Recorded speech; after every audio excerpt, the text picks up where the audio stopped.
It was supposed to be just another normal afternoon. Nothing special. Nothing unforgettable. But sometimes, life changes in the smallest moments, moments we don't even notice at first. She saw him sitting there, alone, tired, and clearly hungry. And in that one simple moment, she made a choice.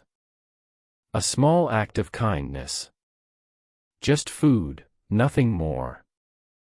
But minutes later, she would be crying in a way she never expected. Before we begin, if stories like this touch your heart, don't forget to subscribe to Kindness Story Hub, like this video, and share your thoughts in the comments. Your support helps spread more kindness across the world. Emily Parker was a 29-year-old nurse living in a quiet neighborhood just outside Chicago.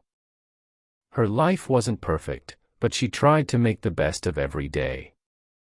Long shifts at the hospital, late-night dinners, and weekends spent catching up on sleep, that was her routine. Not because she didn't care, but because she didn't know what to do. People like him were everywhere in the city. And if she stopped for every person in need, she thought, she'd never stop. But something about him felt different. He wasn't asking for money. He wasn't bothering anyone. He just sat there quietly, staring at the ground. Emily took a bite of her sandwich, then paused. She glanced back at the men.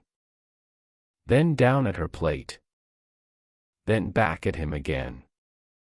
A quiet thought whispered in her mind, what if that was you? She sighed, grabbed her bag, and stood up. The waitress looked confused. Everything okay, honey? Emily smiled softly. Yeah, can I get one more sandwich to go? A few minutes later, she stepped outside, holding the small paper bag. Her heart beat a little faster as she crossed the street. She wasn't used to doing things like this. As she approached him, she hesitated for just a second. But then she gently spoke. Hey, excuse me. The man looked up slowly, surprised. His eyes met hers, and for a moment, neither of them said anything. For me, he asked quietly. Emily nodded. Yeah. It's just a sandwich, but I thought maybe you'd like it. For a second, it looked like he might say no. But then, his expression softened. Thank you, he said, taking the bag carefully, like it was something fragile. Emily smiled, relieved. You're welcome. She turned to leave, thinking that would be the end of it. Just a small, kind moment, and then she'd go home. But then she heard his voice again. Wait. She stopped and turned back. Yes. The man stood up slowly, holding the bag in one hand. His eyes were fixed on her now, but there was something different in them. Something deeper. What's your name? He asked. Emily, she replied. He nodded, as if the name meant something. Emily, he repeated softly. There was a long pause. And then he asked a question that made her heart skip. Did you ever live on Maple Street? Emily froze. Her breath caught in her chest. Yes, she said slowly. I did. When I was a kid. Why? The man swallowed hard. His hands trembled slightly. I thought so, he whispered. Emily felt a strange chill run through her. I'm sorry, she said, her voice uncertain. Do I know you?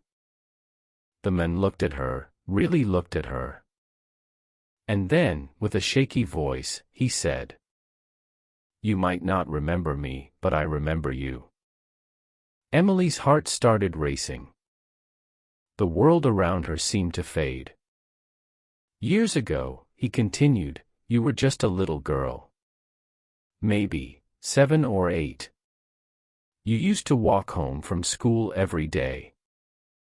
Emily's mind began to search through old memories, blurred, distant, but slowly coming into focus. I think so, she said. One day, the men went on, you dropped your backpack. Your books went everywhere. And you started crying. Emily's eyes widened. She remembered. Not clearly, but enough.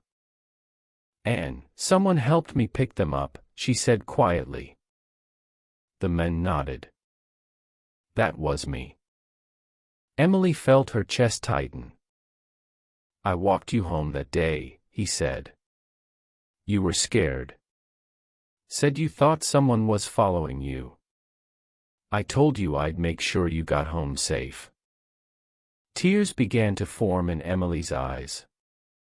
"Oh my God," she said. "You gave me something that day," the men continued. Emily shook her head slightly. "I don't remember giving anything." The men smiled faintly. "You gave me your lunch." Emily's breath hitched. "I hadn't eaten in 2 days," he said. "I was struggling back then, already starting to lose everything.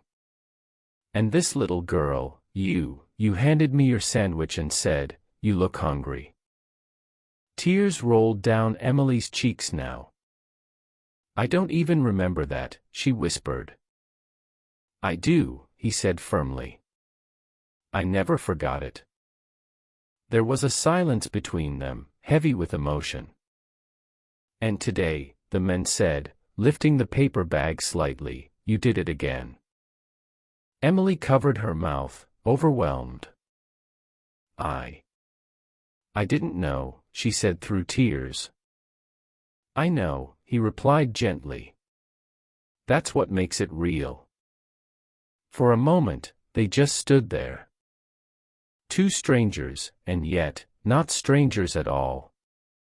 "Your kindness," the man continued, his voice breaking, "it stayed with me all these years. Even when life got hard. Even when I lost everything. I remembered that someone cared. That a little girl saw me, and didn't look away." Emily couldn't hold back anymore. She stepped forward and hugged him. Tightly. As if she was trying to hold onto something bigger than both of them. "I'm so sorry," she cried. "I wish I could have done more." "You did enough," he said softly. "More than you know." They stood there for a long moment, the world moving around them, but neither of them noticing. Finally, Emily pulled back, wiping her tears.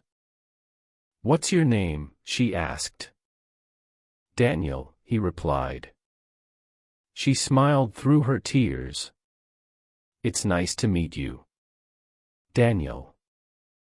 For the first time, Daniel smiled back, truly smiled. And in that moment, something changed. Not just for him, but for her too. Because Emily realized something powerful. Kindness doesn't disappear. It doesn't fade away with time. It stays. It echoes. It comes back, sometimes in the most unexpected ways. That one small act, something she didn't even remember, had carried someone through years of struggle. Before leaving, Emily reached into her bag and pulled out her phone. "Can I help you, in a better way?" she asked. "Maybe get you somewhere safe. Or connect you with someone who can help." Daniel hesitated. But this time, he didn't say no. "Yeah," he said quietly. "I think I'd like that." Emily nodded, her heart full. Because this wasn't just about a sandwich anymore. It was about hope. It was about being seen. And it was about second chances. That day, Emily went home later than usual. But something inside her had changed. She felt lighter, stronger, more connected to the world around her. Because she understood now, kindness isn't about big gestures. It's about small moments. A smile. A helping hand. A simple meal. You never know what someone is going through. You never know how one small act can stay with them for years. So the next time you see someone in need, don't look away. Because your kindness might come back to you one day. And when it does, it might just change everything.